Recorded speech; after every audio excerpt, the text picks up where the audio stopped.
We're with Marty Biron, and so there are lots of options on the table for Leafs GM Brad Treliving. Anthony Stolarz and Joseph Woll were a great tandem last year, but Marty, should Treliving and the Leafs consider moving one to help bolster the roster elsewhere?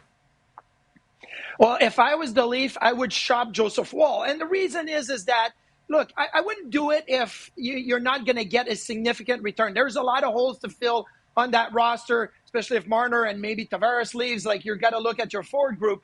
But for me, it's about the goalie market this summer. You look at the unrestricted free agency goalie market, and it's not that great. And the trade market, well, it could be very volatile. Like, you don't know what you're going to get. So if you are the Toronto Maple Leafs and you have Anthony Stolarz, who had a fantastic season, .926 save percentage, best in the National Hockey League. He was about over a half a goal better in goals against average than Joseph Woll.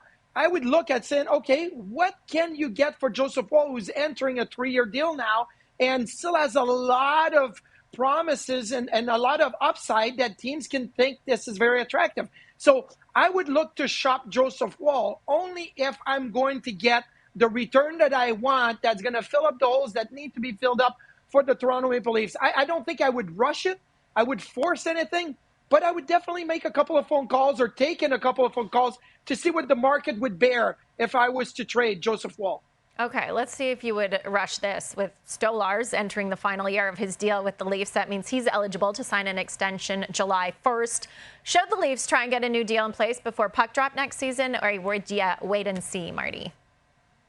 I would wait and see. Look, Anthony Stolarz had a fantastic season last year, and I think you're pretty much getting to the top of his value right now. The only thing that you can be hesitant on is saying, will he do it again? Will he go into next season and put up close to the same numbers, have the same impact that he did last year? Now, let's remember, Woll played more games than Anthony Stolarz did last year, so there's still the unknown. Can Stolarz be a full-time number one, play 55 games in the season?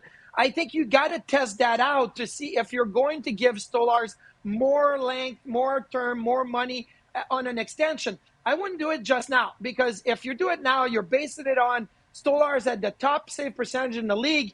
He was your starter in the playoffs last year until he got injured. So you're looking at it and saying he's already maximized his value. So I would say before you give him the extension, be 100% sure that value is what you're getting. It may be a flash in the pan. It may be a one-year type thing, and next year's not going to go well. I don't expect it to go wrong for Anthony Stolarz and the Leafs, but you're not going to be paying him more if he has the same type of season as he did last year.